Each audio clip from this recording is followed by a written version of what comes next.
22শে জানুয়ারি সল্টলেকের করুণাময়ী বাসস্ট্যান্ড সংলগ্ন সেন্ট্রাল পার্কে শুরু হয়ে গেছে 49তম আন্তর্জাতিক কলকাতা বইমেলা। চলবে আগামী 3রা ফেব্রুয়ারি পর্যন্ত। দেশ বিদেশের নানান বইয়ের সম্ভারে ডুব দিয়েছেন বইপ্রেমিকরা। এবার কলকাতা বইমেলার 5 নম্বর গেটের কাছাকাছি 325 নম্বর স্টলে রয়েছে কলকাতা হাইকোর্টের মিডিয়েশন অ্যান্ড কনসলিডেশন কমিটির বই। প্রতিদিন অসংখ্য মানুষজন ভিড় জমাচ্ছেন এই স্টলে। সুপ্রিম কোর্টের নির্দেশে কলকাতা হাইকোর্টের মিডিয়েশন কমিটি কিভাবে মামলার পাহাড় কমাতে কার্যকরী ভূমিকা নিচ্ছে তা বিভিন্ন বিষয়ে এই বইয়ের পাশাপাশি মিডিয়েশন কমিটির সদস্যরা বইমেলায় আগতদের বিস্তারিত বর্ণনা দিচ্ছেন। প্রত্যেকের হাতেই মিডিয়েশন সম্পর্কিত লিফলেট, বই তুলে দিচ্ছেন মিডিয়েশন অফিসের স্টাফ মোহাম্মদ নৌশাদ, সুপ্রিয় বণিক, সুমন দাস এবং সায়ন চ্যাটার্জিরা। কলকাতা হাইকোর্টের প্রধান বিচারপতি সুজয় পালের নির্দেশে বিচারপতি অরিজিৎ বন্দ্যোপাধ্যায়ের নেতৃত্বে এবং মেম্বার সেক্রেটারি সুদীপ ব্যানার্জির পরিচালনায় মিডিয়েশন কমিটি গোটা রাজ্য জুড়ে বছরভর কার্যক্রম চালাচ্ছে। চলতি বইমেলায় যে করুণাময়ী বাস স্ট্যান্ডের পাশে 5 নম্বর গেট সংলগ্ন 325 নম্বর যে স্টলে হাইকোর্টের মিডিয়েশন কমিটি যে স্টল করেছে সেই ব্যাপারে যদি কিছু বলতেন। নমস্কার, আমি ডক্টর সুভাষ চৌধুরী। আমি মহামান্য কলকাতা হাইকোর্টের রেজিস্ট্রার ইন ইনসলভেন্সি। তার সাথে আমি মহামান্য কলকাতা হাইকোর্টের যে মিডিয়েশন সেন্টার আছে সেই সেন্টারের অফিসার ইনচার্জ বা ভারপ্রাপ্ত আধিকারিক। এই কলকাতা পুস্তক মেলা 2020 সাল থেকে মহামান্য কলকাতা হাইকোর্টের মিডিয়েশন অ্যান্ড কনসলিডেশন কমিটি একটি করে স্টল হায়ার করে। এই উদ্দেশ্যে কি মধ্যস্থতা বা মিডিয়েশনের যে কনসেপ্ট তা যেন এই কলকাতা পুস্তক মেলার সমস্ত ভিজিটার যারা আসেন তাদের মধ্যে সেই বার্তা ছড়িয়ে দেওয়া যায়। এটা মনে করা হচ্ছে যে কলকাতা পুস্তক মেলা এমন একটি মিলন ক্ষেত্র যেখানে পশ্চিমবঙ্গে তথা পশ্চিমবঙ্গের বাইরে বহু উৎসাহী মানুষ এবং বই পাঠকরা এই মেলাতে ভিড় জমান, যেটিকে মনে করা হয় যে বাংলার অন্যতম বড় উৎসব দুর্গাপুজোর পরেই হয়তো সবথেকে বেশি লোক সমাগম হয় এই কলকাতা পুস্তক মেলা।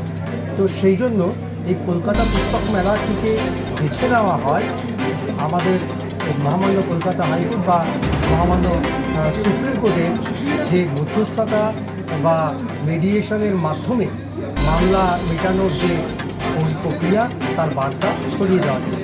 আপনারা সকলে জানেন যে সারা ভারতবর্ষে বেশ কয়েক কোটি 5 কোটির ওপরে মামলা আজকে পেন্ডিং করে রয়েছে। এই মামলা মেটানোর জন্য বর্তমান সময়ে যে পরিমাণ কোর্ট এবং বিচারকের সংখ্যা রয়েছে তাতে এই মামলা মিটতে কম করে আরও 50 বছরের বেশি লেগে যাবে যদি আর কোনো মামলা আজ থেকে ফাইল না হয়।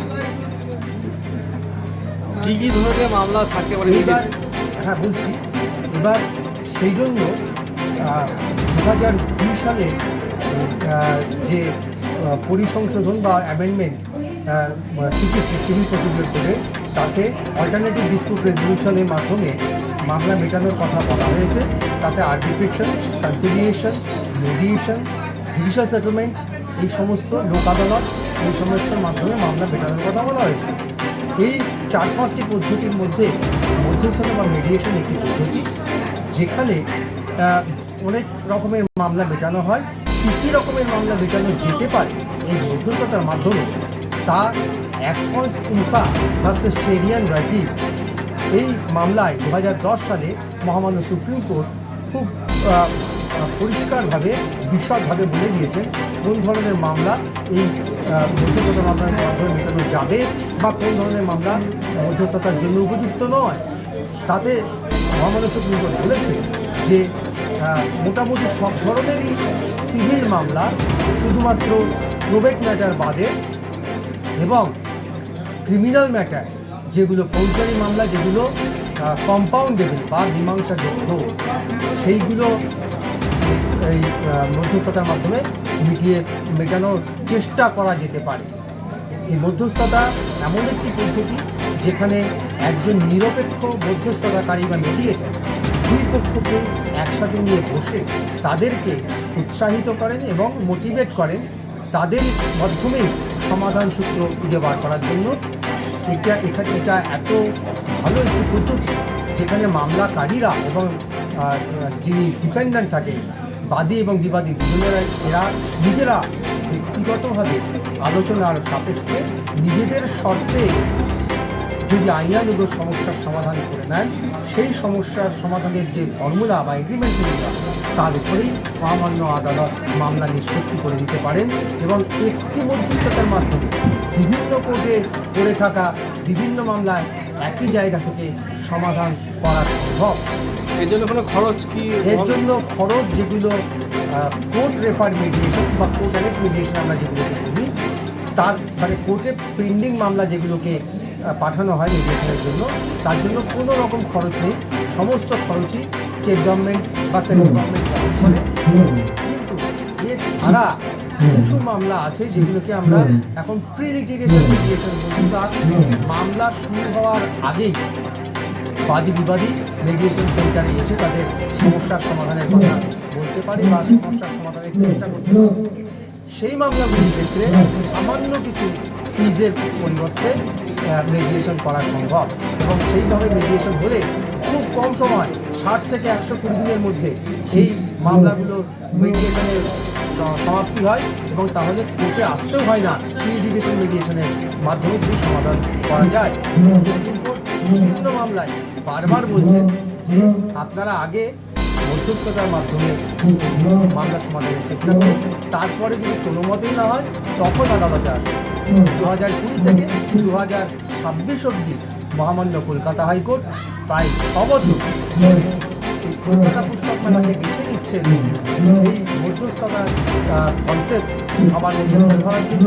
আমাদের সাথে গত কয়েক বছর ধরে রাজ্য আইনি সহায়তা দপ্তর বা স্টেট লিগাল সার্ভিসেস অথরিটি তারাও কলকাতা হাইকোর্ট মিডিয়েশন সেন্টারের সাথে একসাথে এই স্টল ভাড়া করে তারাও আইনি সহায়তার কথা, বিনামূল্যে আইনি সহায়তার কথা মানুষের মধ্যে প্রচার করছে। আপনার নামও পরিচয়?